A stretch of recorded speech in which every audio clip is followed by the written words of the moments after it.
Okay, so this is a Snapseed, and I'm just gonna go through. I went ahead and opened the picture. You got the looks at the bottom. You can always do different looks, and they all do something different. Process, but I don't usually use those. I go into the tools right here in the middle, and I'll usually tune the image. You can either brighten or darken.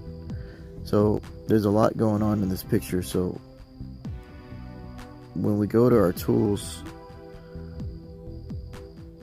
we can fine tune this. And what I was about to do is I'm going to go to crop, and you can go through different aspect ratios, but I'm going to go to square. It's more of your Instagram format, and center that up so the focal point's a little more centered. And then now we should fine tune with here within the toolbox, and you can see increase, decrease. You can give it a little more mood or a little more color. Sometimes less color is a little more inviting for this kind of feeling. Pop the little ambience,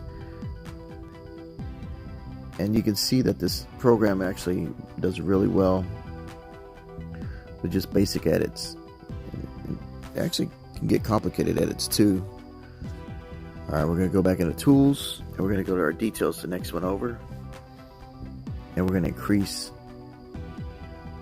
the details, and you can see this popping in the flower. I see the details coming. So if I go to the before and after, we'll accept that, and we can hold the screen and go before and after, and you can see how much details popped.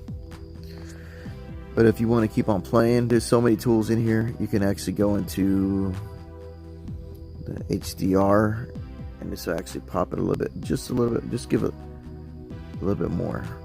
There's a lot of different ways you can go. It's kind of like an overall of that first tuning. Alright, let's go down.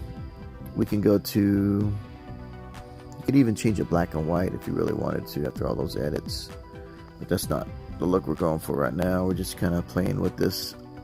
The other thing is that you just go through each one of these. You got selected brushes, healing brush. You can do a lot with these. You can dodge and burn. So if you want to dodge a part of it, you can turn on your mask and see you can dodge some of these leaves to give them a little bit more color. So if you see before and after, you can see that you can kind of paintbrush back on, and you can see my masking here. So we'll go ahead and accept this, and then before and after. So let's go to our tools again, and we're going to go down to the vignette at the bottom right. Or before we do the vignette, we're going to go to lens blur, because it's going to do a vignette regardless.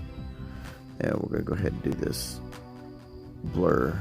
So if you see, you can blur your strength, and so you can give a little more focal. I don't use this all the time, but sometimes it helps to give a little.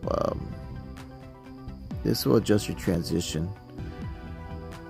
It's not too blurry. I don't want to give too much blurriness, but you can vignette your image in here instead of using the vignette on the outside, and push yes. So back in our tools, you can do a few other things. You can go into different settings and just find one that you like.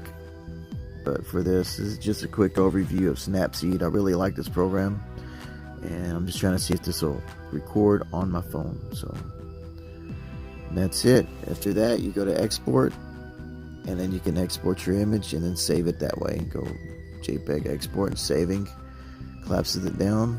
There you go. You got an edited photo before and after.